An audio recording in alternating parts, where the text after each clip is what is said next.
Salut Hello Alexis. Salut Michael. Merci d'être ici. On va parler aujourd'hui de powerlifting. Avec Renard, on pense que le mouvement améliore la vie, puis que tout le monde peut trouver un type de mouvement ou d'activité qui lui correspond. Puis c'est important pour moi aujourd'hui de parler de powerlifting parce que c'est une activité que j'aime puis qui est méconnue. Puis je pense qu'il y a beaucoup de personnes qui gagnent à le découvrir. Parce que je trouve que c'est quand même assez accessible. Puis la philosophie de ce sport-là. On dit-tu un sport? On dit ouais, c'est un sport. Moi, c'est ça qui m'a le plus interpellée. Ouais. Donc, pour te présenter, tu es coach en chef de Montreal Powerhouse. Oui. Vous offrez du coaching en ligne et des programmes d'entraînement en powerlifting. Exactement. Tu es toi-même un athlète. Oui. On va souligner une bonne nouvelle. Au dernier championnat provincial, tu as gagné la première place, toutes catégories confondues. Ouais. Et tu as battu tes records personnels. Oui. Donc, félicitations. Merci. Donc, ça va bien. Fait avant de rentrer plus dans ton histoire à toi, je pense qu'on va juste définir c'est quoi le powerlifting. Ouais. Ouais. Fait que, dans le fond, c'est ça, tu l'avais souligné un peu aussi, là, c'est une discipline qui est très semblable à l'haltérophilie dans le fonctionnement. Donc, c'est juste les mouvements qui diffèrent. Fait que c'est des mouvements vraiment plus communs, là, des mouvements de gym que tu connais bien d'ailleurs. Là. Fait qu'on a le squat, le bench press puis le deadlift. Mais sinon, en termes de déroulement de la compétition, c'est presque pareil. Donc, tu as 3 essais pour chaque levée. Puis, ils vont additionner, dans le fond, le résultat de tes meilleurs levées ensemble pour te faire un total. Puis après ça, tu as des catégories de poids. Là.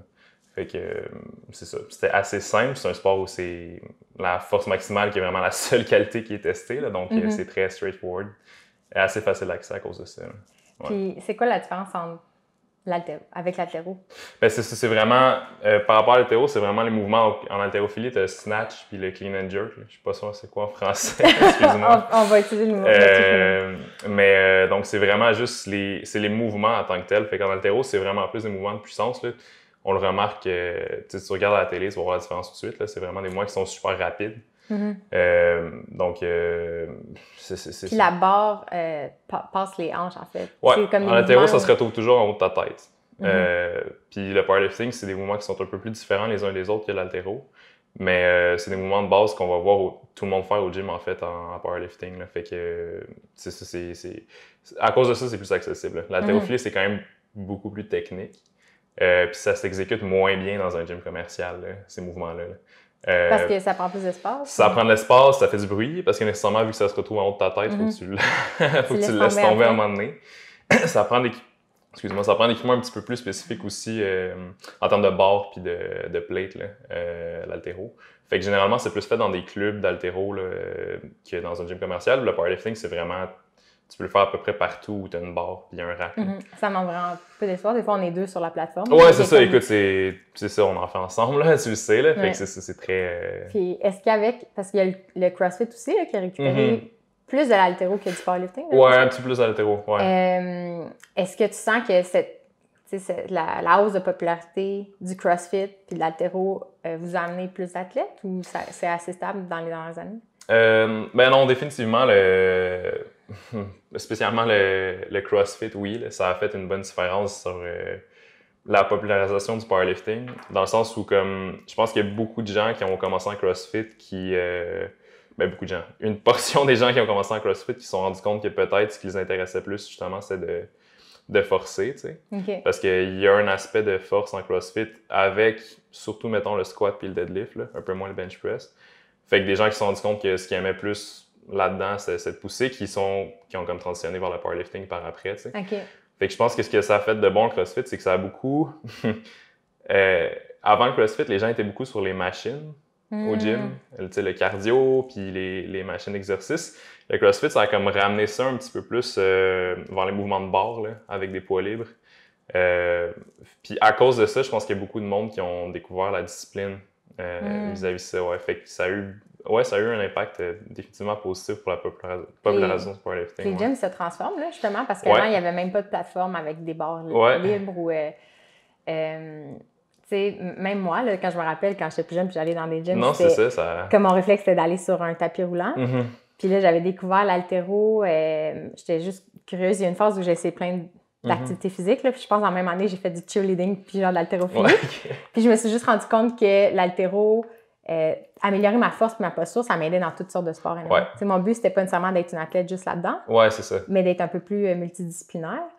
Fait que j'avais essayé de faire de l'haltéro au Centre Claude Robillard. Ouais. C'était plus pour des athlètes, puis c'était un petit peu plus loin de chez nous. Fait que quand j'étais arrivée au gym de quartier où on s'est rencontrés, j'avais demandé à un coach qui faisait de l'haltéro, puis là, ils m'ont mis avec toi parce que le powerlifting, ça se rapproche. Ouais. Puis je me rappelle, je pense que je t'avais dit dans la première rencontre, je sais pas si toi tu te rappelles, mais j'avais dit, je veux des mouvements comme complets, là, pas juste genre faire des trucs isolés.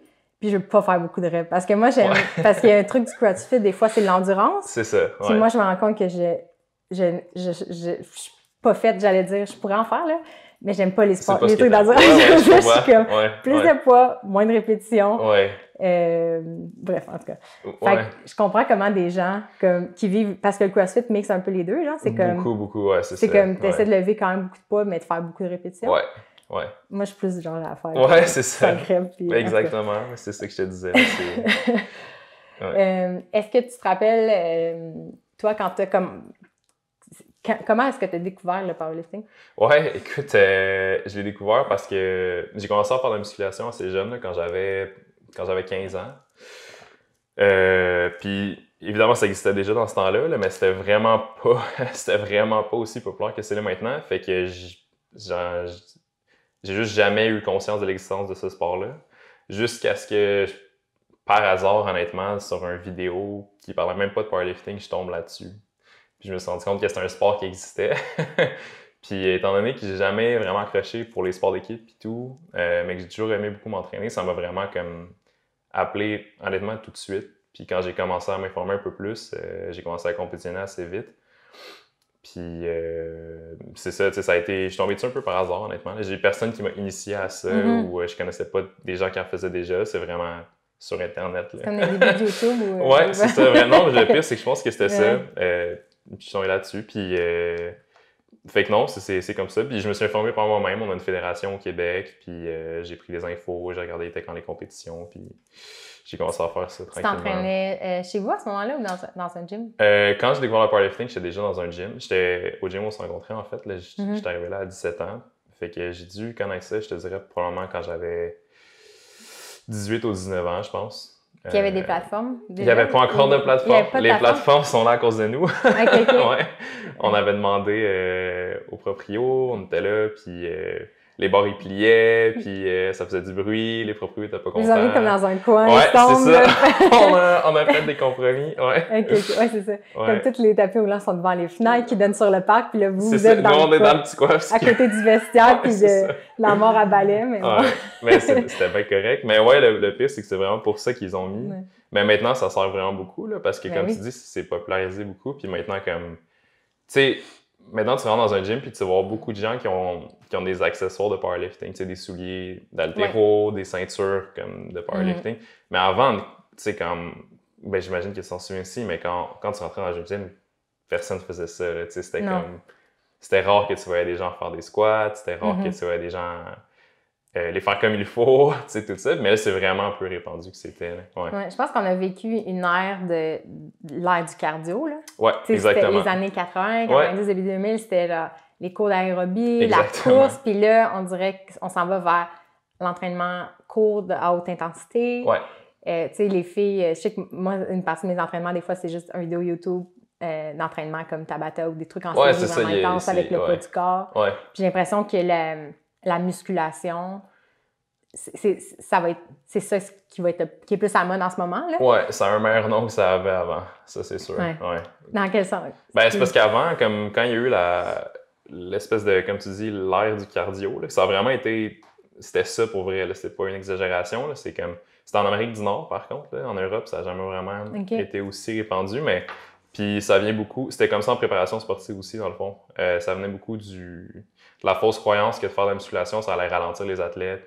Parce que le muscle est plus lourd. Ouais, c'est ça, plus lourd, t'es moins. Que ça te rendrait moins flexible.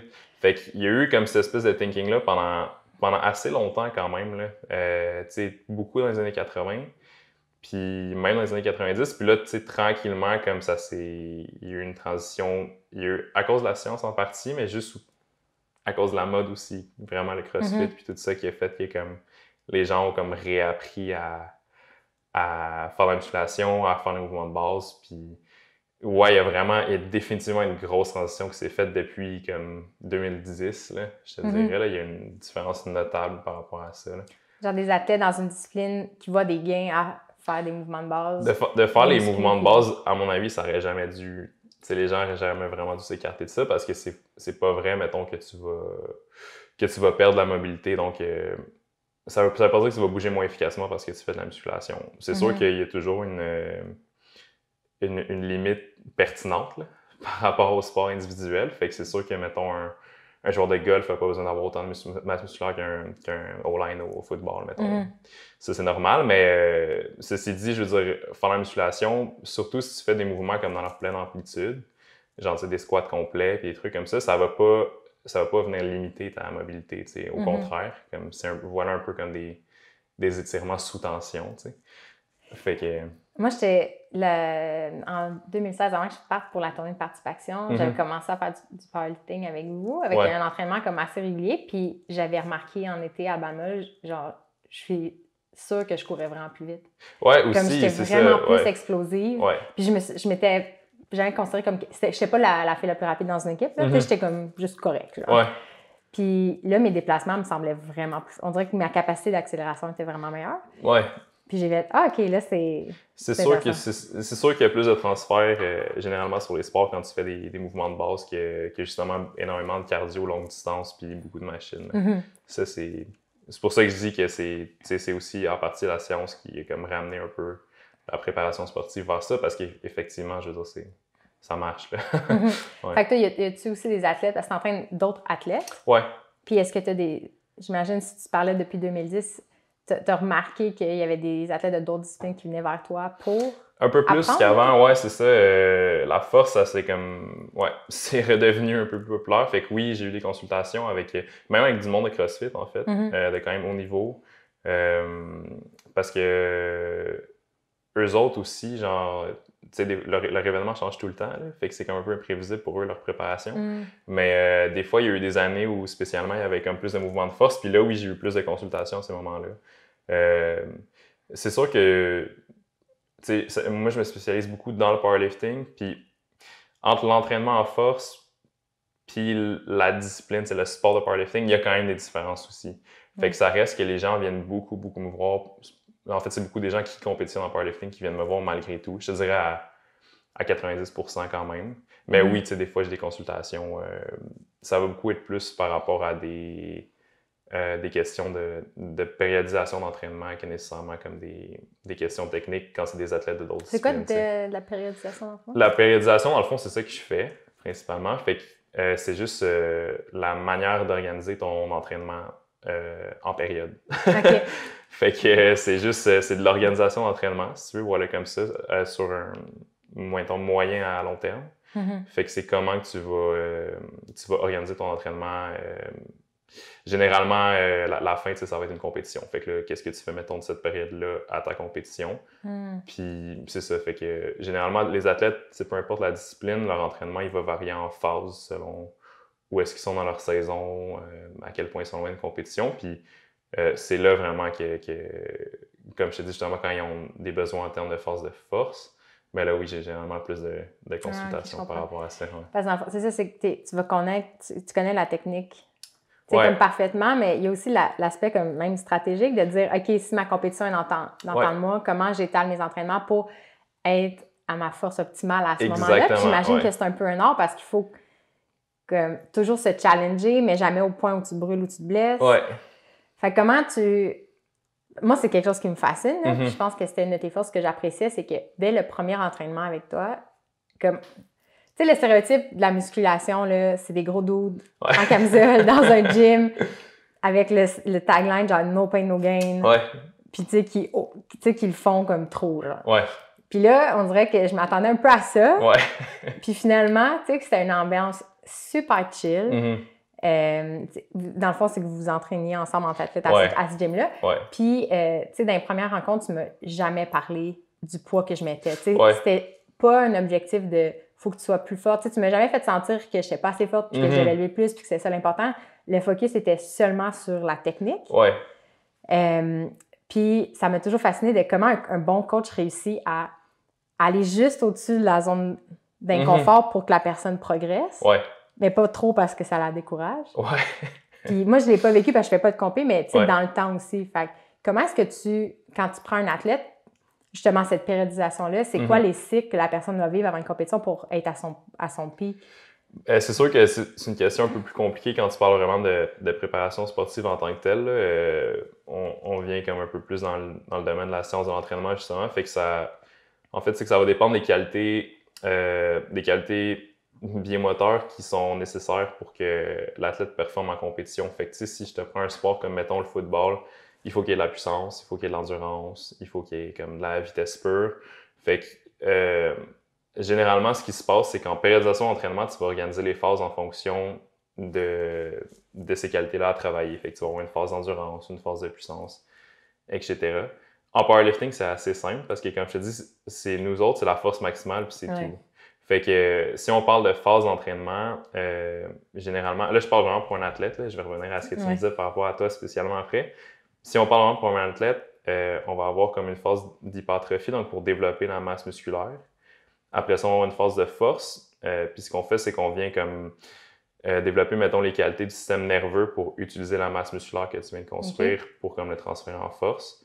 Puis après ça, une phase, ça se traduit mal en français, qu'on appelle le peaking, qui est comme la dernière phase avant la compétition, qui est pas une phase de repos, mais qui est une phase où tu viens capitaliser sur les gains d'avant, puis tu réduis comme drastiquement le volume en gardant les poids pesants pour que tu arrives à la compétition en forme, mais pas fatigué. Fait que il y a comme beaucoup de science là-dedans en termes de savoir la quantité de travail qu'il faut que tu donnes à l'athlète, mais il y a aussi effectivement un peu d'intuition puis beaucoup de communication avec la personne. Fait que savoir, mettons, est-ce que tu es fatigué, comment ça se passe, est-ce que tes poids montent bien. C'est sûr que moi, ma philosophie, puis là, ça revient un peu plus à ce que toi tu disais, c'est que généralement, je vais m'assurer que la technique est parfaite dès le début parce que si tu construis sur une technique qui n'est pas très bonne, c'est des problèmes qui vont revenir tout le temps après. Puis plus tu développes ça longtemps, plus c'est difficile à corriger après. Fait que c'est beaucoup plus facile de partir quelqu'un correctement, quitte à limiter les poids au début, que de faire que la personne pousse, puis qu'après elle développe des mauvais plis. C'est beaucoup plus difficile à corriger après. Fait que c'est sûr que ce soit pour un athlète ou pour juste quelqu'un qui veut commencer à apprendre ça, mon premier focus, ça va être, OK, voyons voir ta technique avant, tu sais. Si c'est des affaires à corriger, on va commencer par ça. Ça, c'est sûr. Puis après ça, mais c'est sûr que, comme je te disais, ma philosophie, moi, c'est que généralement, j'aime mieux que la personne se garde un peu de place en entraînement quand elle pousse. Fait que c'est correct. Dans le sens qu'elle n'est pas au maximum? Exactement, ouais. Il y a un temps et une place pour ça, puis c'est la compétition. Fait que moi, ce que je préfère faire, c'est qu'en gym, on améliore nos poids parce que ça, c'est un principe d'entraînement de base qu'on appelle la surcharge. Là. Pour progresser, il faut que tu lèves plus de poids. Pas nécessairement la session d'après, mais à moyen terme, il faut que tu sois capable de lever un peu plus. Mais ce que je veux faire, c'est que je veux faire ça tranquillement pour que la personne réussisse tout le temps, en fait. Fait que j'essaie qu'on se rende pas à l'échec jamais. Parce que, puis ça, c'est vraiment... c'est twofold, là. Excuse-moi, j'ai pas l'expression française, là, mais il y a comme deux côtés de la médaille assez qui sont bons. Là. C'est que non seulement la personne, dans le fond, réussit, c'est pas tout le temps, puis ça, c'est plus pertinent en termes de fatigue pour le programme, mais aussi parce que psychologiquement, le fait de toujours réussir tes séries, puis que tu te sentes bien en le réussissant, même si c'est juste 5 livres de plus que ce que tu as fait avant, ça te build une espèce de... Ça te construit un momentum, en fait. Comme je suis tout le temps en train de réussir. Fait qu'à la compé, tu as beaucoup plus de chances d'arriver et être comme, tu sais, j'ai réussi tous mes poids, ça a tout le temps bien monté. Tu arrives pas un peu confiant que si tu as fait peut-être 15 livres de plus, mais que c'est super dur, que tu étais comme, tu sais, il va falloir que je pousse encore plus. Des fois, tu l'as pas. C'est ça. Puis ça, c'est comme. Fait que ça, c'est quelque chose que j'applique, oui, à mes athlètes, mais que j'applique aussi à comme n'importe qui vient me voir par rapport à ça, tu sais. Puis ce que tu dis, c'est vrai, là, quand les gens viennent te voir puis qu'ils savent que tu fais du powerlifting, c'est comme, mais on va maxer, tu sais, on va lever des poids pesants. Peut-être plus les gars que les filles aussi doivent vouloir ça, comme mettre beaucoup, j'ai l'impression. Mais il y a des filles aussi, tu sais. Mais c'est correct, puis c'est vrai que c'est ça le but ultime. Sauf que l'entraînement en tant que tel, tu sais, c'est pas... c'est rien... C'est pas aussi excitant que ça tout le temps, malheureusement. Mais tu me parlais, puis j'étais là, aïe, je viens de voir comment... C'est vrai que j'ai toujours l'impression de réussir mes poids. Puis je me rends compte que ta façon de tweaker, c'est que tu vas mettre un certain poids... Peut-être que tu pensais mettre plus cette journée-là, mais tu vois que j'ai plafonné une place, fait que tu vas rester là, ou tu vas me faire moins de séries. Puis tu sais, moi, je m'en rends plus ou moins compte. Je suis comme, OK, j'ai comme toujours tout accompli. Genre, c'est comme, au lieu, quand tu vois que ça va bien, tu me dis d'en faire 5, puis quand ça va moins bien, tu fais, on va en faire 3. Puis on dirait qu'il y a toujours un sentiment de satisfaction. Ben ouais. Est-ce qu'il y a des coachs qui ont une approche différente? Tu sais, parce que parce que je trouve que ton approche, je sais pas comment tu la qualifies toi-même, mais moi, je trouve ça comme vraiment... c'est très optimiste comme approche. Je trouve que c'est comme positif. Comme tu dis, il y a toujours comme un sentiment d'accomplissement. Ouais, on dirait que tu imagines un coach de powerlifting comme en Europe de l'Est qui serait comme full sérieux. Mais en tout cas, c'est un stéréotype vraiment mauvais, mais est-ce qu'il y en a qui... Mais oui.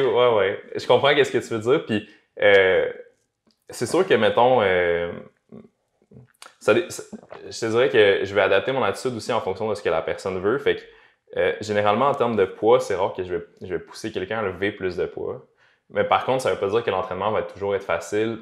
Puis, tu sais, ça se peut que je fasse faire beaucoup de séries, puis tout. Puis que c'est sûr que si la personne, elle vient me dire... Tu sais, mettons, je te dirais, je pense, mettons, un athlète de haut niveau qui vient me dire, tu sais, en fait, mais pas nécessairement un athlète de haut niveau, mais quelqu'un qui compétitionne, puis qui veut vraiment devenir meilleur, puis tout, puis qui vient me dire, c'est dur, tu sais, j'ai de la misère. Je vais m'assurer, mettons, que lui... fait attention à toutes les variables de son côté, tu sais, comme son sommeil, sa nutrition, puis tout, avant de modifier l'entraînement. Fait que c'est sûr que je peux, comme... Des fois, il faut que je donne des petits coups de pied dans le cul. Oui, selon les objectifs de la personne. Ça, c'est sûr que oui.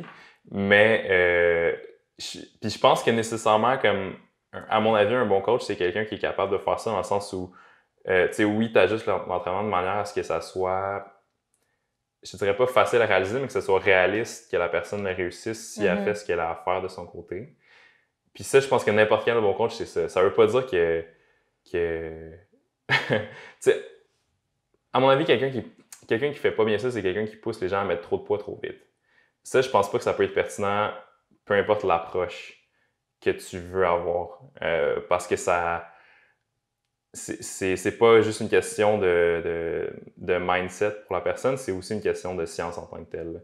Dans le sens où si tu es toujours en surcharge en termes d'intensité, ça affecte beaucoup la récupération. Puis les gains positifs, en force, ils compensent pas pour toute la fatigue que tu accumules. Fait que c'est pour ça que je te dis que, tu sais, mettons, oui, il y a des gens qui ont cette approche-là un peu plus. À mon avis, c'est pas une bonne approche. Là. À long terme, ça te rattrape anyway. Même si à court terme, tu peux lever un peu. Exactement. Généralement, c'est ce qui se passe, c'est qu'à super court terme, l'athlète devient plus fort que si tu utilises une approche plus conservatrice. Mais ça arrête très, très rapidement.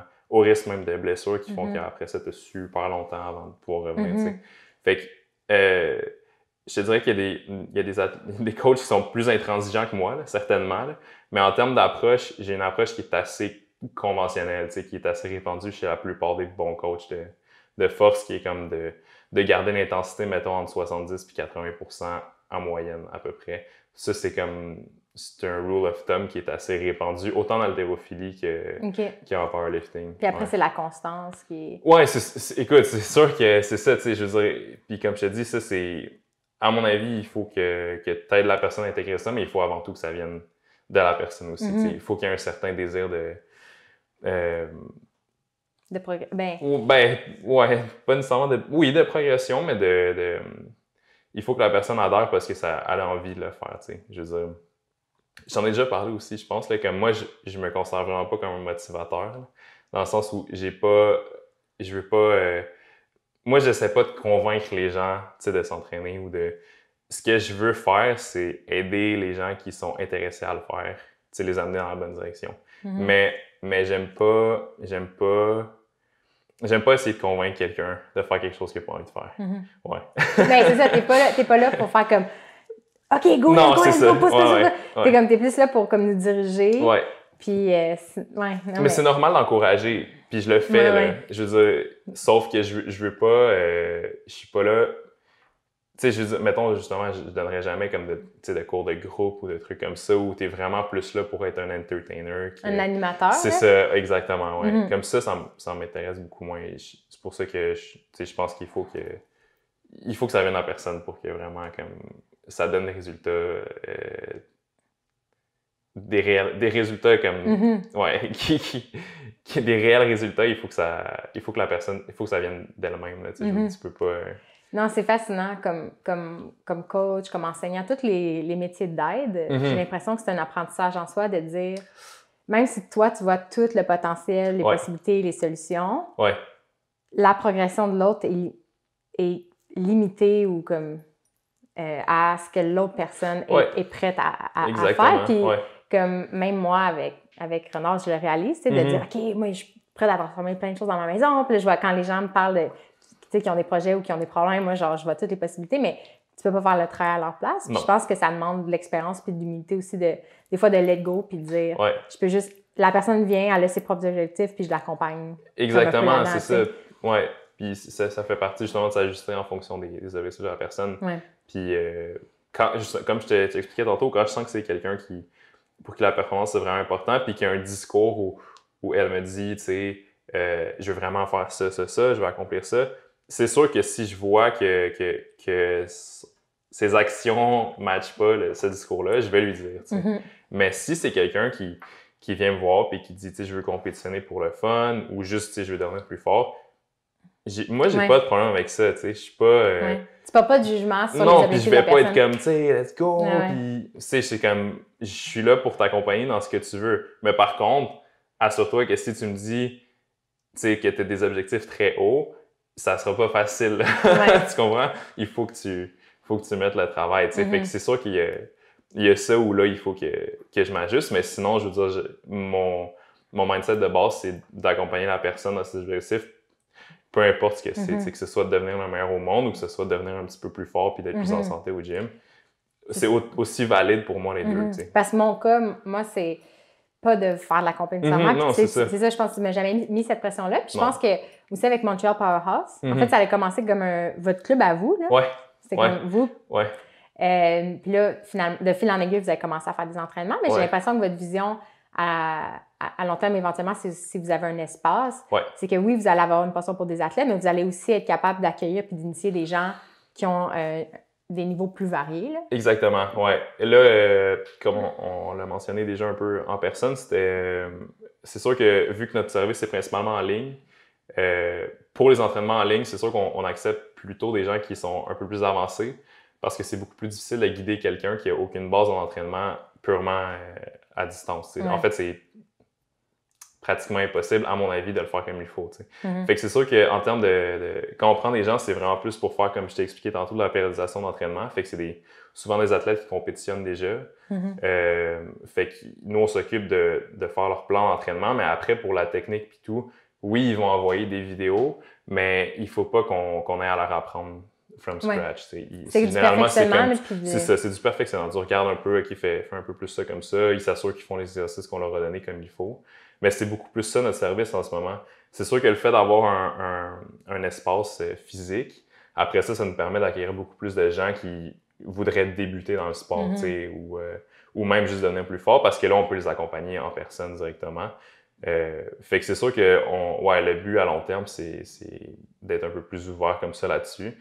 À cause de la nature même du service en ce moment, c'est moins facile pour nous, c'est ça, de l'offrir. Surtout qu'un débutant en force, je veux dire, c'est pas vraiment un programme qu'il a besoin, tu sais.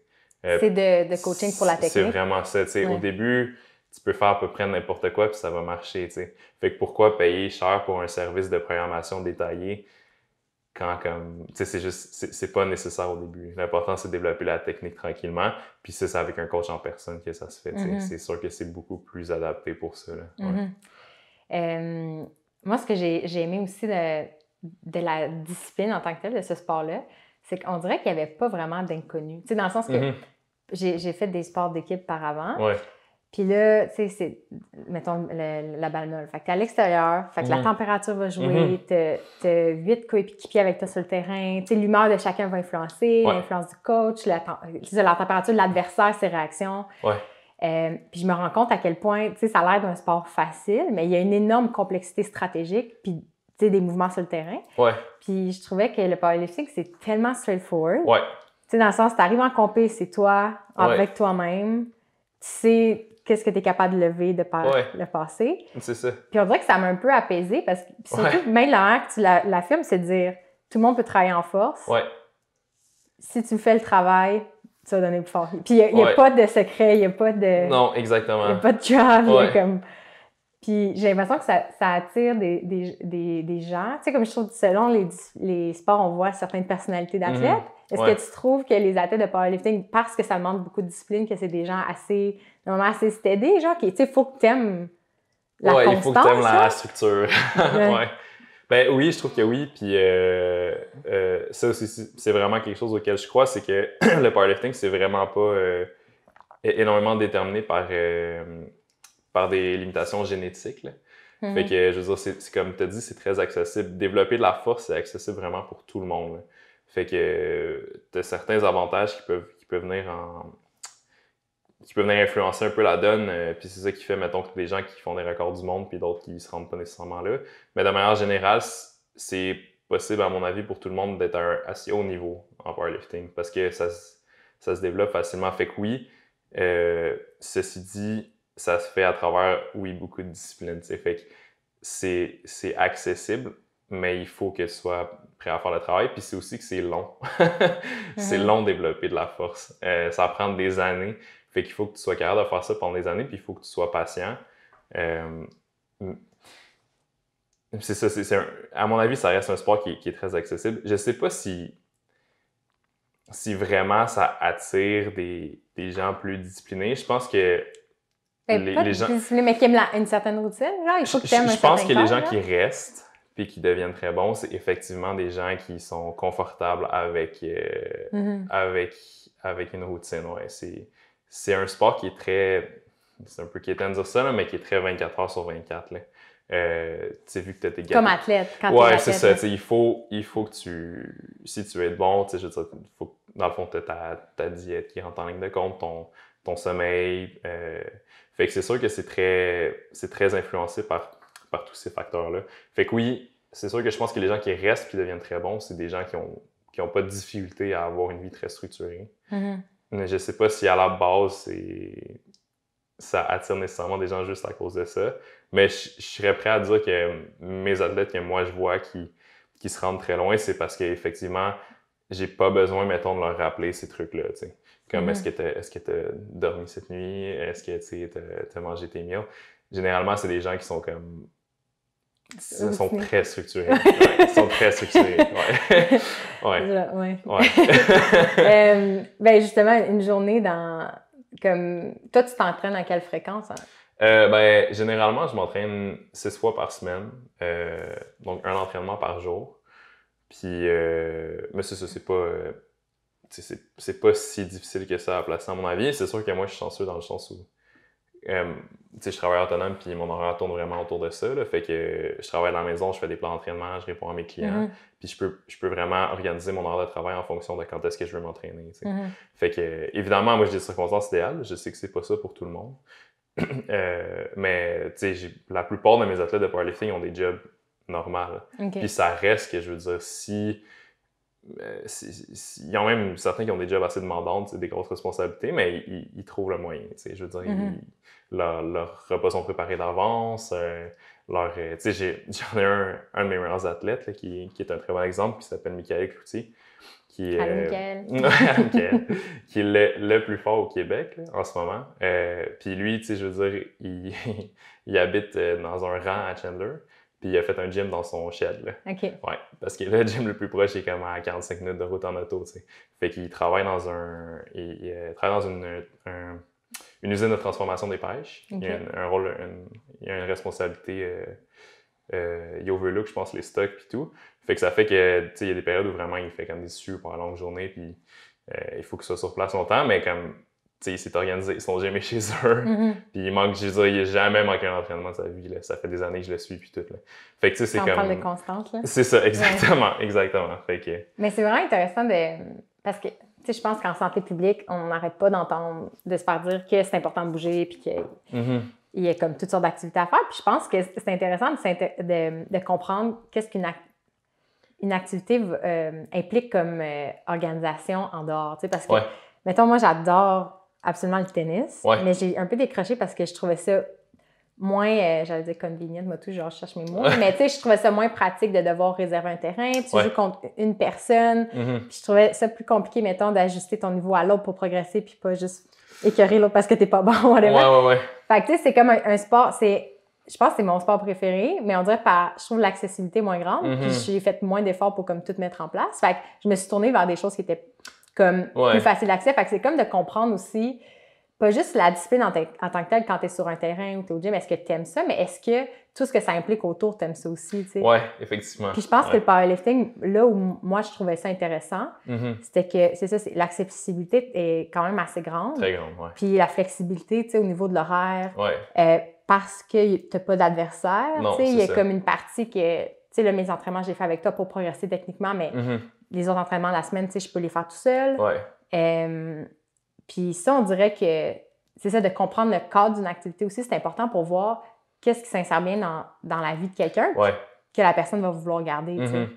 Fait que je trouve ça intéressant de voir selon c'est ça, les disciplines, qu'est-ce que ça implique. Puis... Effectivement, ça ne demande pas énormément de préparation précise en termes de logistique, là.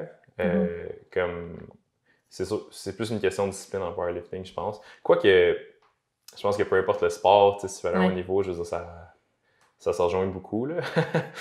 En bout de ligne, c'est une question de récupération. Est-ce que tu fais ce qu'il faut pour récupérer entre tes séances, là, que ce soit du tennis, justement, du powerlifting. Fait que ça, je pense pas que c'est... Je sais pas à quel point le powerlifting, ça demande plus de discipline nécessairement qu'un autre, mais puis c'est sûr que c'est ça, comme tu dis. C'est pour un haut niveau, genre. Ouais, je pense que... Mais il y a le mindset aussi qu'on avait parlé, tu sais, parce qu'on avait une discussion pendant un de nos entraînements, à un moment donné, on parlait de la génétique versus d'autres plus caractéristiques qui peuvent s'apprendre ou se développer. Ouais, c'est ça, fait que là, il y a la patience puis juste la constance de show up, de faire le travail, mais comment est-ce que tu travailles le mindset? Qu'est-ce qui est... C'est quoi l'enjeu avec le mindset dans... Ben, moi, je pense que c'est ça. Comme tu as dit, il y a vraiment l'aspect de discipline qui est important. Ça, je pense que ça se développe. Puis sinon, c'est sûr qu'en powerlifting, je veux dire, en fait, encore là, probablement n'importe quel sport de haut niveau, mais il faut que tu sois prêt à être inconfortable, tu sais. Dans le sens où lever des poids pesants, des fois, ça fait mal. Puis il faut aussi que, passer un certain cap, il faut aussi que tu sois capable de... il faut que tu sois prêt à forcer. Tu sais, c'est niaiseux à dire, là, mais je veux dire, quand tu commences, ça se passe assez bien, ta force se développe tranquillement, ton corps essuie bien, puis tout. Puis plus tu avances, plus ça te demande un effort mental, tu sais, lever certains poids dans le sens où ça peut être un peu épeurant, tu sais, ça peut être... ça te demande une énergie particulière, je pense. Ça, je sais pas si ça... Je pense que ça se développe. Je pense qu'il y a aussi... Ça dépend des gens, comment ils approchent ça. Là, moi, j'ai quand même... Je sais qu'en compétition, je suis quand même assez émotif. Là. Okay. Fait que j'ai besoin de solliciter beaucoup beaucoup d'émotions pour être capable, mettons, de faire les poids que je suis censé faire. Là. Alors qu'en entraînement, justement, je le fais de manière un peu plus automatique. Mais c'est sûr que quand je veux dépasser ça, ça me demande de plus en plus d'énergie mentale. Fait que je pense que ça, c'est quelque chose il faut en tenir compte. Là. Je pense que si tu t'attends à ce que ce soit toujours évident parce que ton entraînement va bien puis que tu montes tranquillement tes poids sans jamais vraiment comme te pousser un petit peu plus pour voir ce que tu es capable de lever réellement quand vient le moment de le faire. Je pense que tu n'iras pas aussi loin que tu peux, Des fois, tu peux te surprendre par rapport à ça. Le corps humain, honnêtement, c'est vraiment... Tu sais, tu peux devenir vraiment fort, là, de manière quand même surprenante. C'est juste qu'il faut que tu sois prêt à... le faire, tu sais. Là, je parle vraiment à un haut niveau, tu sais. Ben, en fait, ça me parle parce que Là, 3 entraînements, je pense que mes poids ont vraiment beaucoup augmenté Ouais. parce que ma technique, tu sais, j'avais repris le powerlifting, puis là, Ouais. ma technique était plus stable. Là. Fait que ça, c'est sûr que ça joue. Ouais. Mais mentalement, j'avais essayé vraiment de dresser mon discours interne parce que on avait parlé un peu. Parce que c'est ça qu'il faut lever un poids qu'on sait qu'on est capable de faire, mais il faut toujours forcer un peu parce que sinon on ne progresse pas. Mais je me rendais compte que mon discours interne, comme beaucoup d'affaires dans la vie, c'était souvent genre « Ah, c'est tough, c'est difficile, ah, je serais pas capable. » Puis que cette journée-là, je suis arrivée en me disant « Non, je suis vraiment capable, puis ça va bien aller, puis genre Puis j'étais comme vraiment comme plus confiante. Puis j'ai levé plus, puis il y a un aspect technique, mais il y a un aspect, je suis sûre que c'est mental. Puis même au niveau que moi, je suis vraiment hachée avec la force du haut du corps. Fait que là, tu sais, quand tu me fais faire des chin-ups, des pull-ups, comme c'est pas des exercices que j'aime parce que je me trouve encore trop poche, mais je suis sûre qu'il y a des j'ai été capable de finir ma série parce que je me disais, t'es capable, genre. Puis là, genre, ce que je trouve magnifique d'adresser ça dans le monde du sport, c'est que c'est des compétences qui sont transférables après dans la vie de tous les jours. Là. Effectivement. Tu disais, genre, comme physiquement, là, j'ai levé plus parce que mentalement, je me suis dit que j'étais capable. Puis là, on dirait que ça devient indéniable l'importance du mindset dans, pas juste dans la performance, mais dans l'accomplissement de plein de choses. Là. Puis, puis écoute, je suis d'accord avec toi à 100%. Je pense qu'effectivement, tu sais, ça m'a appris beaucoup. Ça aussi, encore là, on l'entend souvent, mais c'est vrai que ça m'a appris beaucoup l'entraînement en force pour le reste de ma vie, de comme être confortable un petit peu plus avec l'inconnu puis l'inconfort, de dire, bon, ben, ça serait pas nécessairement facile, mais c'est normal, c'est ça que ça prend. C'est ça que ça prend pour devenir meilleur. Puis c'est juste, ça devient appliqué un peu à l'extrême dans ce cas-là, mais je trouve que c'est quelque chose qui, à mon avis, c'est quelque chose qui s'apprend bien. C'est juste qu'il faut que tu sois... Je pense qu'il faut que tu le désires beaucoup pour être capable de le faire, tu sais. Dans le sens où, comme, cet inconfort-là, il faut que tu... Excuse-moi, il faut que tu sois capable de passer à travers parce que tu te dis qu'après, tu sais, ça va valoir la peine parce que tu vas atteindre ce que tu veux. Fait que je pense que c'est quand même... ça s'apprend, mais il faut vraiment que tu aies beaucoup de désir, dans le fond. Il faut que vraiment tu veuilles ce que ça amène en bout de ligne. Fait que ce soit pour l'entraînement ou que ce soit pour d'autres aspects de ta vie.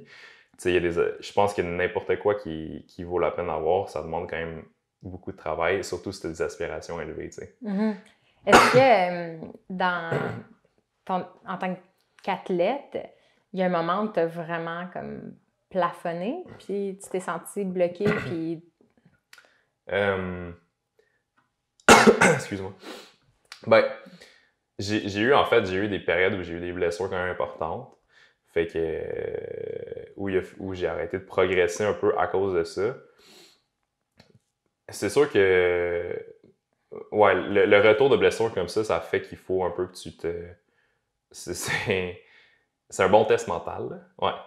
De revenir par-dessus les pas que tu as déjà fait, puis être sûr que de pas tout le temps, dans le fond, réfléchir ou faire « je vais peut-être me refaire mal », puis tout.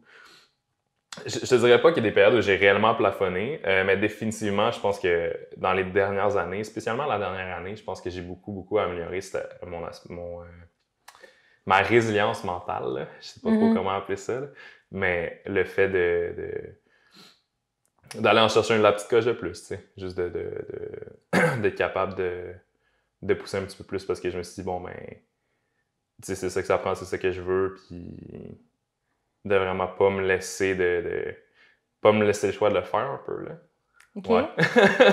Comment c'était, mettons, là, avant cette année, c'était comment, genre? Ben, c'est pour ça que je te dis, tu sais, je veux dire, il n'y a pas eu de transition claire, je pense, mais j'ai l'impression que je suis capable d'aller en chercher un petit peu plus, je sais pas comment appeler ça, tu sais, d'énergie, d'énergie mentale, spécialement en compétition. Ou dans mes entraînements clés, là, mes derniers entraînements pesants en compétition pour me pousser un peu plus.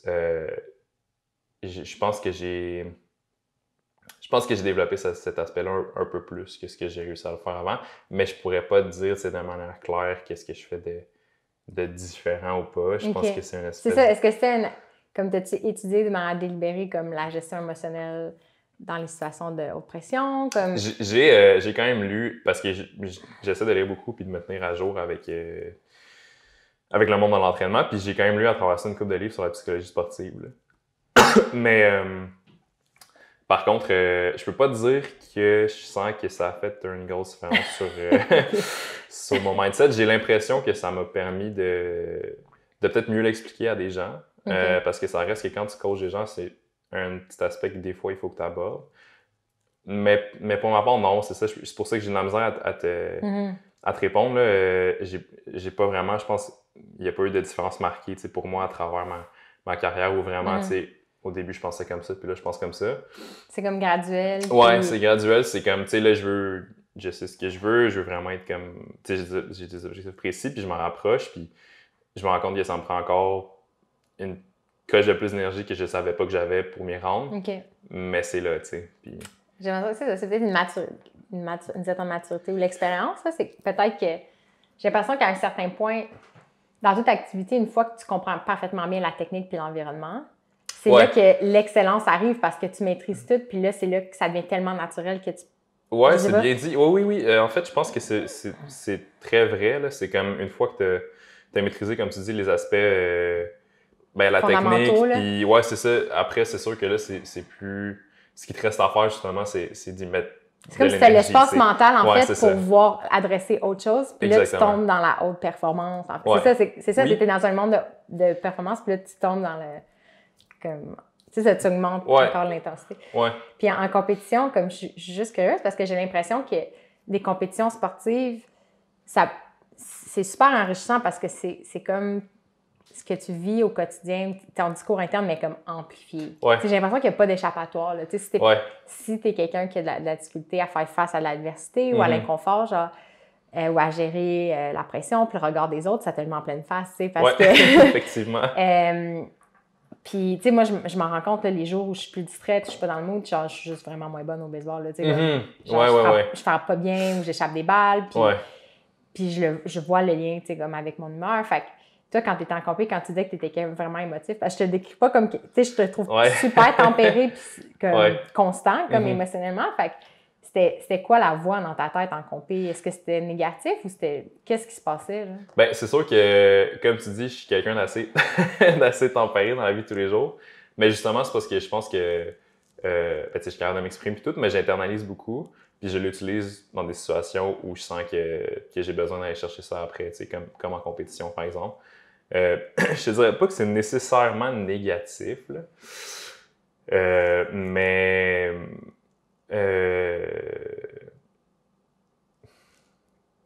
j'ai de la misère à le décrire précisément. Je veux dire, c'est sûr que c'est des émotions fortes.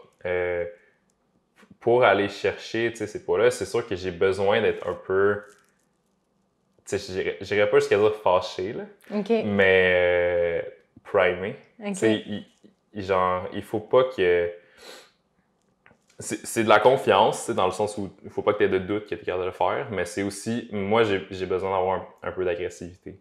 Puis ça, je le garde là, vraiment juste pour la compétition, parce que je pense que si tu t'entraînes comme ça tout le temps, tu vas te brûler, tu sais. Ça te demande trop d'énergie mentale, puis c'est trop fatigant, ça te fatigue trop. Mais pour la compétition, là, c'est le temps de le faire, puis tu sais, d'aller chercher... Ça, je te dirais pas que je pense précisément à des événements de ma vie, là, tu sais, genre comme « telle affaire est arrivée », puis là, c'est pas vraiment ça. C'est plus ça pourrait, je pense que ça pourrait, mais moi, c'est plus un état mental de comme... Je sais pas, c'est peut-être... comme je te dis, c'est rare que je vais me fâcher dans la vie, c'est rare que je vais... Tu sais, je suis très... j'essaie d'éviter les conflits parce que je pense que c'est rarement nécessaire, c'est vraiment pertinent. Mais des fois, ça reste des affaires qui vont me fâcher puis tout. Puis je pense que c'est comme à ce moment-là que je vais utiliser peut-être ces trucs que j'ai un peu plus gardés en dedans, puis là, je vais débouchonner puis m'en servir pour ça, tu sais. C'est drôlement quand je suis au bâton puis j'essaie... Je suis crinquée, je suis moins bonne. Ça se peut. Mais j'imagine que c'est comme de trouver... Je pense que c'est très individuel. C'est comme un courant énergétique émotif dans lequel tu dois te mettre, puis trouver sa zone. Oui, c'est ça. Puis il y a des gens qui sont super calmes en compé. Il y en a d'autres qui sont... Je pense qu'il y en a d'autres qui sont trop primés. Je l'ai déjà vu. Tu sais, Puis ça flippe, genre ça... Ouais, ça fait que, tu sais, je veux dire, t'écoutes pas les commandes du juge, tu manques des... Tu sais, je veux dire, des fois, ça peut être trop, là, je suis d'accord. Je pense qu'il faut que tu trouves ton milieu. Moi, je sais que tu sais, pour lever les poids que je lève, quand c'est rendu le temps de faire un compé, je peux pas être passif, tu sais. OK. Genre, je peux pas juste me dire, tu sais, arriver comme sur la plateforme comme ça, puis me dire, ah, je me concentre sur ma technique. Il faut que je sois comme... C'est ça, il faut que je sois un peu... il faut que je sois primé, tu sais. Ouais. C'est intéressant. Ouais. Est-ce que tu sens que c'est comme ton intelligence émotionnelle qui s'est améliorée des dernières années qui t'a fait remarquer ça, hein? Parce que là, on divague du... Non, pas du tout. Je pense que c'est intéressant. Mais ouais, possiblement. Là, je pense qu'il y a un peu de maturité là-dedans. Tu sais, je veux dire, ça fait quand même 6 ans et demi que je compétitionne. Fait que j'ai eu le temps de vieillir à travers ça aussi. Tu sais, j'ai commencé début vingtaine. Fait que c'est sûr que oui, je pense qu'il y a ça qui s'est placé un peu. Mais comme je te dis, je pense que c'est beaucoup vraiment aussi une question de sport. Tu sais, de comme... j'ai plus énormément de stress avant mes compés, là, dans le sens où, comme, tu sais, ça fait beaucoup de compés que je fais, je connais bien le déroulement, puis tout, puis j'ai pas comme un... tu sais, au début, quand tu commences, t'en as plus, là. Je veux dire, quand j'ai commencé à faire un compé, j'étais super anxieux, puis... Fait que là, j'ai moins cet élément-là, j'ai comme l'anxiété de performance, là, dans la semaine avant, ce qui est normal, là, mais... fait que maintenant, c'est sûr que, tu sais, j'ai grandi de cette manière-là, où maintenant, j'arrive en compé, puis je suis pas, genre... je suis capable d'être agressif puis d'être confiant, tu sais. Fait que ça, oui, ça a changé. Je sais pas, tu sais, si c'est l'impact du changement à la vie de tous mes jours, si c'est vraiment juste l'expérience de compétition qui a changé, là. Probablement un petit peu des deux, là, mais ouais. Ça doit être ça. Une fois que, comme, comme un exemple qui est souvent donné, c'est que Picasso, il était techniquement, il était parfait. Il savait tout. C'est là qu'il s'amusait parce que sa technique était parfaite puis il pouvait faire n'importe quoi. Je pense que c'est là que pas que le fun embarque, là, mais la maîtrise. Quand tu atteins un certain niveau de maîtrise, il y a une aisance qui arrive. Puis je pense que là, il y a comme une nouvelle porte qui s'ouvre, puis là, on tombe plus en psychologie. Puis là, ça devient vraiment je pense que oui, effectivement. Je peux pas dire que j'ai fait réfléchir tant que ça, mais c'est vrai, c'est une bonne constatation. Je pense que quand tu as moins de... En fait, c'est que comme tu dis, ton énergie mentale peut être plus concentrée sur vraiment juste te donner plus alors que tous les éléments techniques, puis comment ça se passe, puis les commandes des juges, tout, tu n'as plus vraiment besoin d'y penser. Là. C'est vrai, même moi, dans mes entraînements au début, comme je me rappelle, ma soeur était une certaine qui était là, tu poses donc une question, genre, parce que je demandais toujours, puis ça, c'est correct, ça, c'est correct. Puis là, même quand on a repris l'entraînement, que tu me disais, là, j'ai l'impression que tu peux réfléchir trop, Marc-Claude, genre, fais juste faire le mouvement. Puis des fois, il faut. J'ai l'impression que là, c'est revenu plus stable, puis que là, peut-être c'est là que mes poids augmentent, parce que. Ça se peut. Il y a une fondement qui s'est installé, genre. Mais c'est normal au début aussi, tu sais, comme. Puis c'est pour ça qu'aussi, puis ça, je pense que c'est quelque chose de plus technique en tant que coach, c'est qu'il faut que tu limites les cues techniques, là, au départ, là. Si tu en donnes genre 50 à la personne dans la session, ça donne rien. Fait que, tu sais, ça aussi, c'est important. Là, il faut que tu sois capable de te concentrer sur juste quelques petits points. Puis effectivement, le moins tu penses, le mieux c'est, tu sais. Sauf qu'au début, tu n'as pas le choix de penser un peu. Tu sais, quand tu es en train d'apprendre, malheureusement, tu es là pour apprendre. Mais malheureusement, je veux dire, il faut que tu fasses un effort de te concentrer sur certains points. Mais c'est ça, il faut que ça soit limité, effectivement. Ouais. C'est vrai. Ça, c'est un truc que je trouve vraiment intéressant. Moi, je suis plus du genre à faire analyser une situation puis à faire un diagnostic vraiment complet. On dirait que ce que j'appréciais, c'est que je faisais un mouvement, puis là, tu disais une chose. Genre, parce que tu aurais pu, faire l'inventaire de tout ce qui va mal. C'est ça. C'est vrai que je pense pas que ça rend service à personne. Non. Parce que là, il y a tellement d'éléments à réfléchir. Puis, bon, je reviens encore au baseball, mais tu sais, souvent, mettons, quand la personne apprend à frapper, c'est genre, tu sais, dans le manteau, mets tes mains comme ça, plie les genoux, rentre les nez, nanana. Puis là, genre, c'est ça. Puis quand tu arrives au bâton, puis tu penses à tout ça, ben, t'es absolument pas naturel, puis t'as de la misère à te timer. Puis, comme, c'est fou comment ce cadre d'entraînement-là m'a beaucoup appris sur comment adresser des défis après dans la vie de tous les jours, tu sais. Puis, comme, je suis vraiment pas aussi easygoing que toi, je dois admettre, là, mais parce que moi, c'est ça, je suis plus du genre à avoir une situation dans toute sa complexité puis à faire le méga diagnostic, puis je me sens overwhelmed par tout ce qu'il y a à faire. Fait qu'on dirait que ça me fait du bien d'arriver dans une discipline comme le powerlifting où c'est très technique, mais il y a une simplicité, puis que une fois que tu as appris les mouvements de base, ben, tu sais, c'est apaisant que, tu sais, là, ton gain, tu l'as de te présenter au gym tous les jours, puis c'est ça, d'accomplir quelque chose pour toi-même ouais. en c'est très constructif, là. Je comprends ce que tu veux dire. Ouais. Puis bref, merci ouais. pour l'approche. Mais toi, dans ton approche, parce que tu as commencé à 15, tu as dit? Écoute, j'ai commencé à m'entraîner à 15 ans. Ouais. Est-ce qu'il y a des gens, parce que souvent des fois, comme il y a des mentors ou des coachs, que ce soit au Québec ou ailleurs dans le monde, qui t'ont vraiment inspiré? Ouais, ben écoute, c'est sûr que quand j'ai commencé, c'était comme tous les petits gars. Fait que c'est genre les films d'Arnold. OK. Pumping Iron, on va le nommer. Mais pour précisément le powerlifting, après ça, c'est sûr que j'ai eu des gens que j'ai découverts, de qui je me suis beaucoup inspiré. Puis j'ai eu la chance de les rencontrer en personne par après. Là. OK. Fait que, notamment un Américain qui s'appelle Louis Simmons, qui a un gym de powerlifting. Une genre de légende. Comment il s'appelle, excuse-moi? Louis Simmons, le Westside Barbell, ils ont sorti un documentaire sur Netflix récemment, là, ce qui est une grosse affaire parce que le powerlifting, c'était comme inconnu il y a 2 ans, là, puis là, c'est sur Netflix. Là. Mais c'est ça, lui, il y a un gym de powerlifting qui est en Ohio, qui est comme... C'est ça, il y a beaucoup d'histoires, puis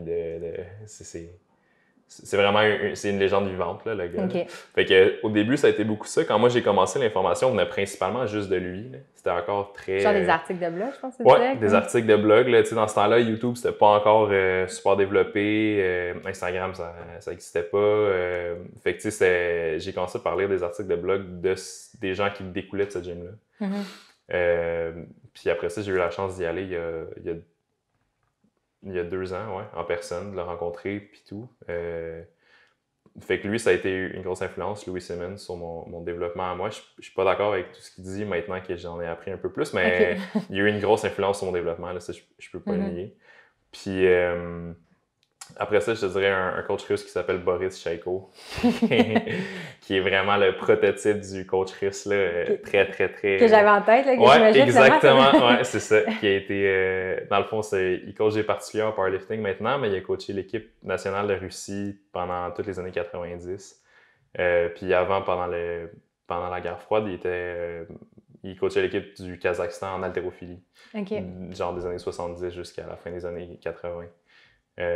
Puis lui aussi, j'ai eu la chance de le rencontrer en personne par après en 2015. Je pense que j'avais été le voir, il donnait un séminaire à Boston.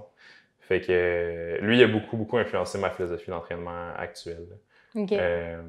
Fait que, des personnes... Dans l'approche avec les athlètes? Dans l'approche, plutôt dans l'approche vraiment technique, là, c'est pour la périodisation en tant que telle, la programmation. Il y a eu une bonne influence dans ce que je fais. Utiliser, comme je te dis, des poids modérés, puis se concentrer beaucoup sur la technique, puis tout. Là. C'est très, très Europe de l'Est comme approche. Là. OK. Ouais.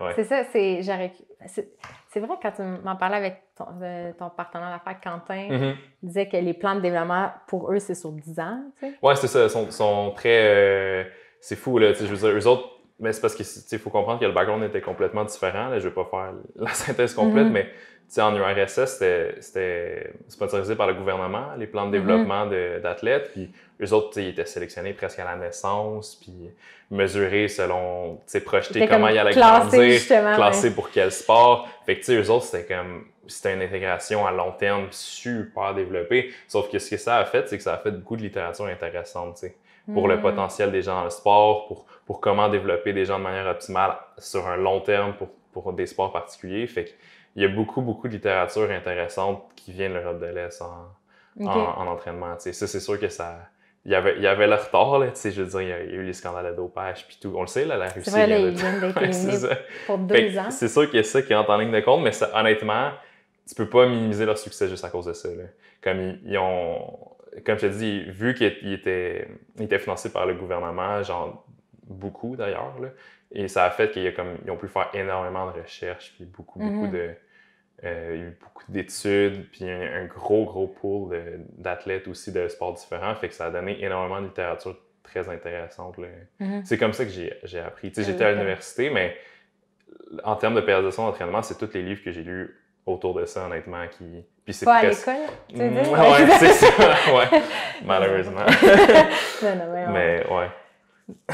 Non, mais c'est vrai, je veux dire, comme l'école, la connaissance existe n'importe où, tu sais. Puis l'école, c'est une facette, puis on peut apprendre de différentes façons, mais ça me fascine que tu aies appris par des articles de blog. Y avait-tu au moins des photos? Au début, ouais. Ouais, pas tant. C'était très basique, là, tu sais, ce que j'ai appris au début. Après, éventuellement, c'est ça, j'ai pu lire des textes plus sérieux, mais l'accessibilité, quand j'ai commencé, puis les références, je les connaissais pas, tu sais, je veux dire, Mais quand t'as vu, c'est-tu Pumping Iron que t'as vu ou c'est comme plein d'autres films d'action? Ben, vraiment, juste même les films d'action. Tu sais, c'était comme la fascination de l'image du action hero. Hein, c'est ça, quand j'étais jeune. Est-ce que ton but à ce moment-là, c'était de faire du culturisme ou c'était vraiment plus du travail en force? Ben, tu savais pas vraiment... Mais c'est ça l'affaire, c'est que dans le fond, c'est que je voulais être plus... C'est moi, quand j'étais très petit, là, quand j'étais adolescent, là, je veux dire, je pesais genre 130 livres, puis tu sais, j'étais pas fait fort, il y avait personne dans ma famille vraiment qui s'entraînait puis tout, mais je sais pas pourquoi, je sais pas exactement d'où ça me vient,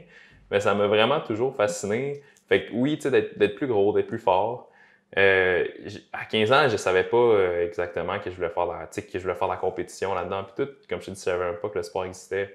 Je regardais beaucoup les hommes forts, tu sais, RDS, des trucs comme ça, mais les gars mesurent 6 pieds 8, ils pèsent 400 livres, c'était loin de ma réalité à moi, tu comprends? Fait que quand j'ai découvert le powerlifting quelques années après, c'est un sport de catégorie de poids.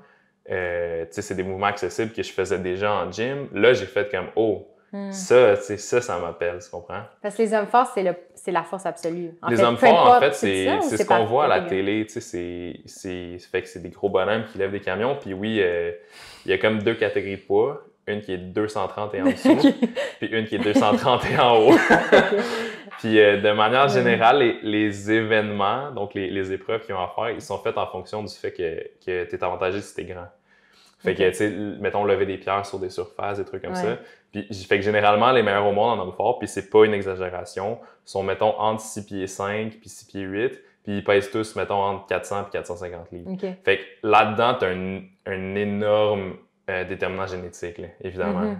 Oui, je veux dire, ils sont super disciplinés, puis oui, il faut qu'ils mangent, puis tout pour se rendre à ces poids-là, mais c'est pas n'importe qui peut mesurer 6 pieds 8 puis peser 450 livres, peu importe à quel point tu le nourris à l'enfance. Tu sais, la comparaison avec le basket, là, oui, il y a des joueurs en bas de 6 pieds, puis c'est possible, mais tu as clairement un avantage si tu mesures d'emblée comme au moins 6 pieds 2. Fait que ça, malheureusement, t'as beau vouloir beaucoup. Puis tu vois une plus grande diversité dans le powerlifting, en fait, à cause des catégories de poids. Oui, c'est ça. T'as toutes sortes de... Ce qui se passe aussi en powerlifting, c'est que ce qui t'avantage dans certains mouvements va te désavantager dans d'autres. Fait que t'as des types de corps là, super différents, là, que ce soit même en termes de taille, de grosseur, de longueur des bras. Fait que c'est super varié. C'est pour ça que... Puis c'est un bon exemple que justement, c'est un sport où la génétique n'est pas un énorme déterminant. T'sais, tout le monde n'est pas comme tout sur le même moule. Là. Ouais. C'est ça, parce que vu que vous gagnez pour le total de vos poids, c'est que si t'es meilleur en deadlift, exactement, ça va compenser. T'es un peu moins bon en squat, genre ça... C'est ça, ouais. Fait que c'est pour ça que t'as certains trucs qui vont t'avantager au squat qui généralement vont désavantager au deadlift ou même chose par rapport au bench qui fait que ça vient compenser. Fait que c'est ça, t'as vraiment des gens qui se ressemblent pas du tout puis qui peuvent être champions dans 2 catégories de poids différentes. Là. Ouais, c'est nice. Ouais. Je pense que ces sports-là, pour quelqu'un de normal, là, parce que c'est vrai qu'on a beaucoup parlé de la vie des athlètes, mais je commence à être intéressée à dire c'est quoi les disciplines qui sont faciles d'accès comme tout au long de la vie. C'est pas pour rien que dans mon équipe de balle, il y a un monsieur, il a comme au-dessus de 70 ans, puis son fils joue, puis là, ils ont un petit-fils maintenant. Là, ou je sais pas si c'est une fille, peut-être une petite fille. Fait que là, c'est de dire, OK, il y a peut-être 3 générations qui vont se retrouver. C'est quand même assez fou. Puis j'ai l'impression que le powerlifting, comme c'est nice parce que tu peux faire ça comme toute une vie. Là. Puis je pense que les gens se rendent pas compte que la masse musculaire, comme si tu la développes, ben ça se garde aussi. Là. Moi, je pensais pas que c'était possible, mais depuis que j'ai vu un monsieur comme de 70 ans qui fait du culturisme, genre, puis qui a des abs, t'es comme, OK, ça a vraiment changé ma perception de la vieillesse. Là. Fait que... Ben oui, je pense que là, effectivement, c'est très accessible, puis ça se peut se faire longtemps. T'en as, là, c'est fou, il y a un nom en particulier qui me vient en tête, là. C'est un Américain qui a maintenant, je pense, genre 66. Puis il bat, je veux dire, les jeunes de 20 ans. Là. Il fait encore de la compétition? Oui, il fait encore de la compétition. Il en fait depuis le début des années 80. C'est quoi son nom? David Ricks. David Ricks? C'est un Américain. Il compétitionne dans les 205 et moins. Puis, je veux dire, il y a eu le record du monde il y a 2 ans dans toutes les catégories. Tu sais, fait que lui, il est comme Master 3, je pense, à 66 ans, mais il battait tout le monde en... C'est-tu une habitude d'avoir un athlète aussi vieux? Ouais, quand même. Quand même. Ben, c'est pas une habitude nécessairement qu'il compétitionne. Qu'il soit aussi bon, c'est quand même assez inhabituel. Okay. Mais t'en vois, c'est ça, tu sais, c'est pas... Puis lui, c'est pas parce qu'il vient de commencer, là. Tu sais, je veux dire, il en fait depuis... c'est ça fait... Ça fait au-dessus de 30 ans qu'il en fait maintenant. Mais il était-tu le meilleur quand il était jeune ou c'est vraiment maintenant qu'il commence à amélioré. Ben, il s'est juste amélioré tranquillement à travers 30 ans, ce qui fait que maintenant, justement, il est meilleur que tout le monde. C'est quand même vraiment nice. Je sais pas si ça va changer la perception mentale de ce qui est possible, puis qu'il va avoir de plus en plus la tête plus vieux. T'sais, on le voit dans des disciplines comme la course, là, qu'il y a une limite qu'on pense que dans l'absolu, l'humain ne peut pas la franchir. Au niveau du marathon, ça a été battu là, récemment. C'est quoi, c'est le 2 heures? Ouais, en tout cas, mais oui, je pense que oui. Mais fait que je sais pas si de voir des exemples comme ça d'athlètes comme plus vieux, ça va peut-être changer la perception pour un athlète de la durée de vie de sa carrière puis ce qui est possible de faire plus tard. Ben, on espère. Fait que pour revenir aux gens normaux, quelqu'un qui écoute puis qui serait intéressé de commencer le powerlifting, as-tu des conseils, tu sais, comme, on va dire à peu près, tu sais, peu importe au Québec, là, les gyms peuvent être assez variés, là. Ça serait quoi le premier pas? Ben, c'est sûr que c'est ça, malheureusement, le powerlifting, contrairement à l'haltérophilie, c'est pas comme sponsorisé par le gouvernement, là. Fait qu'il n'y a pas comme de club, comme tu disais, t'es là au centre Claude Billard pour faire de l'haltérophilie. Fait qu'il n'y a pas comme de clubs affiliés qui ont nécessairement des locaux. Direct. Fait que c'est dur, mettons, d'aller de trouver un gym de powerlifting, honnêtement, à Montréal, où tu peux juste comme y aller puis commencer, tu sais. Vu que c'est comme... Il y en a un gym à Montréal, exclusivement powerlifting? Il n'y en a plus. Il y en avait un. Ouais, il y en a eu. Puis en ce moment, en 2019, il n'y en a plus. Pour le moment. Fait que non, c'est ça, c'est plus une ressource directe, là. Par contre, je dirais que ce qui est préférable, c'est que vu que ça se fait honnêtement dans n'importe quel gym maintenant, là, toutes les gyms ont une barre et un rack maintenant, c'est que c'est très accessible de le faire dans n'importe quel gym. Puis après ça, c'est plus d'avoir une question de ressources, de savoir comment le faire, tu sais. Fait que soit de trouver un coach qui est capable de t'aider, ou juste, c'est comme d'aller lire par toi-même. Là, c'est sûr que les ressources, sont quand même très, très, très diverses. Là. Mais maintenant, il y a beaucoup plus de bonnes ressources sur Internet que ce qu'il y en avait avant. C'est plus des articles de blog, genre, en texte uniquement. Ouais, des vidéos sur la technique puis tout. Si tu veux, en fait, je t'écrirais peut-être des ressources, des liens, si tu veux, comme les linker pour les gens, plutôt que de pitcher des noms comme ça. Mais fait que, en fait, c'est ça, c'est que c'est accessible n'importe où. Peut-être juste, des fois, il y a des gyms qui sont un peu plus... difficile avec la craie puis les deadlifts, là, ça peut être un petit peu problématique à certains endroits. Fait que des fois, juste s'assurer quand tu t'inscris, genre, est-ce que comme tu peux faire tout ce que tu veux en termes de mouvement de barre. Là. Mais sinon, c'est ça. Puis évidemment, après ça, si quelqu'un est intéressé à la compétition, c'est d'aller regarder avec la Fédération québécoise de dynamophilie, là, qui a un site où il est écrit, mettons, tous les règlements, l'équipement. Ah, c'est vrai, il y a le nom francophone qu'on n'a pas utilisé toutes les langues. Non, dynamophilie. Ouais, dynamophilie, c'est le nom francophone de powerlifting, en théorie. Pas grand monde qui le dise, là. Désolée. Mais non. Mais ouais. OK, parfait. Puis j'ai l'impression que les gens qui ont des gyms traditionnels, mais qui aimeraient ça faire des mouvements avec des barres, ils peuvent aussi le demander. Là. J'ai l'impression que si les gyms reçoivent beaucoup de demandes, ça va les encourager à prendre l'équipement. Oui, ben c'est ça qui se passe en fait, je pense. Les gyms se transforment un peu, puis de plus en plus, justement, ils vont prendre des plateformes, ils vont prendre des barres plus de qualité. Fait que, ouais, ça on le voit, puis c'est parce que les gens, les gyms savent qu'il y a la demande est là maintenant. C'est ça, dans la section des filles à notre gym, avant, il n'y en avait pas. Il fallait aller en bas dans la zone mixte, puis maintenant, il y a comme des barres, puis non, c'était un bench qu'il n'y avait pas. Maintenant, il y a un bench. Puis j'étais comme, OK, cool, tranquillement. C'est ça. Fait que, mais c'est vrai, c'est juste de. C'est ça, s'il n'y a pas de ressources autour de ça, c'est de voir comme. OK, peut-être aller le demander, puis trouver des façons de développer. D'habitude, ça se fait bien,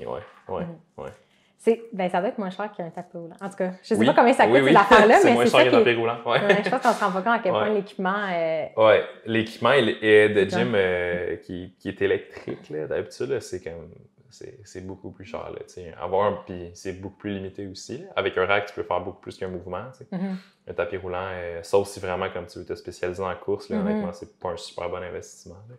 On en a c'est ça, j'ai l'impression que c'est une boîte qu'on pourrait en parler longtemps. Mais non, c'est ça. Juste pour fermer la parenthèse sur le tapis roulant, la conclusion, c'est que c'était pas nécessairement mauvais, mais selon tes objectifs, genre, il faut savoir comme où investir son argent pour avoir le plus de mobilité. C'est plus limité, ça, c'est sûr. Ouais, c'est pas que c'est mauvais. Puis les gens qui veulent suivre, est-ce qu'ils suivent... toi, ton Facebook personnel, c'est tes trucs d'athlète ou c'est Montreal Powerhouse, ces deux sont mélangés? Ouais, ben tu sais, Montreal Powerhouse, c'est vraiment notre... c'est sur Instagram puis Facebook, on a une page sur les deux. Puis ça, c'est vraiment, dans le fond, notre page d'entreprise où on va mettre comme, tu sais, toutes les vidéos de clients spécialement. Puis même, on a quand même souvent des petits textes informatifs, on essaie d'en poster quelques-uns par semaine. Fait que ça, c'est vraiment pour la page. Moi, ma page personnelle, j'ai des vidéos de mes athlètes, c'est un peu plus des vidéos de lifting de moi, mais ça reste très orienté vers le powerlifting, quand même. Ouais. Fait que Montreal Powerhouse, ouais. Instagram surtout. Ouais. Puis c'est sûr que c'est ça. Ça, là, c'est plus axé sur la performance, mais éventuellement, on vous le souhaite d'ouvrir votre gym. Puis, c'est ça l'objectif. On relèvera l'information là, pour attirer les débutants. Ouais, c'est bon. Ben, merci beaucoup. Merci à toi, Marco. Merci d'être avec nous. Moi, c'est Vincent. Je suis normalement derrière la caméra. Si vous voulez faire partie du mouvement et apprendre avec nous comment améliorer le quotidien, venez nous rejoindre dans le Club Renard. C'est la meilleure façon de contribuer à la mission de Renard, puis vous allez avoir accès à plein de contenus bonus. Venez nous rejoindre au renard.ca/club. À bientôt!